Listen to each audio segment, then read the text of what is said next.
আসসালামু আলাইকুম। জানিয়ে দিব হাতে থাকা সর্বশেষ আপডেট সংবাদ। শুরুতে জানিয়ে দিব সংবাদ শিরোনাম। পূর্বাঞ্চলে ট্রাক সিএনজি সংঘর্ষে নিহত 2 জন। সর্বশেষ জানিয়ে দেব মাতৃভাষা দিবস উপলক্ষে স্মারক ডাক টিকিট অবমুক্ত করলেন প্রধান উপদেষ্টা।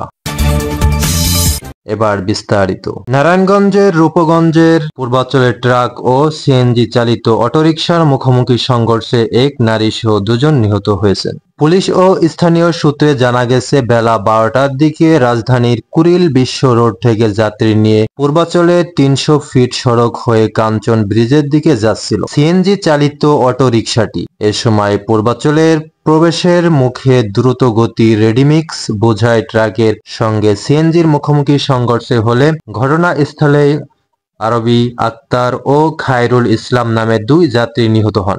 আহত হন আরো 3 জন। পরে স্থানীয়রা আহতদের উদ্ধার করে রাজধানীর কুর্মিটোলা জেনারেল হাসপাতালে ভর্তি করে। এই বিষয়ে পূর্বাঞ্চল পুলিশ ফাঁড়ির পরিদর্শক জাহাঙ্গীর আলম গণমাধ্যমকে বলেন, দুর্ঘটনার খবর পেয়ে রূপগঞ্জ থানা পুলিশ নিহতদের মরদেহ উদ্ধার করে ময়নাতদন্তের জন্য নারায়ণগঞ্জে জেনারেল ভিক্টোরিয়া হাসপাতাল মর্গে পাঠায়। একই সঙ্গে পুলিশ রেজিমেক ট্রাকটি জব্দসহ চালক ফখরুল ইসলাম ও হেলপার নাহিদুল ইসলামকে আটক করে। তিনি আরো বলেন, এ ঘটনায় আইনগত ব্যবস্থা প্রক্রিয়াধীন রয়েছে। 21শে ফেব্রুয়ারি আন্তর্জাতিক মাতৃভাষা দিবস উপলক্ষে একটি স্মারক ডাক টিকিট, একটি উদ্বোধনী খাম ও একটি সিলমোহর অবমুক্ত করেছেন প্রধান উপদেষ্টা প্রফেসর মোহাম্মদ ইউনূস। বুধবার তেজগাঁয়ে প্রধান উপদেষ্টার কার্যালয়ে এই স্মারক ডাক টিকিট অবমুক্ত করেন তিনি। প্রধান উপদেষ্টার প্রেস উইং জানিয়েছে, এ সময় তথ্য, ডাক ও টেলিযোগাযোগ উপদেষ্টা নাহিদ ইসলাম,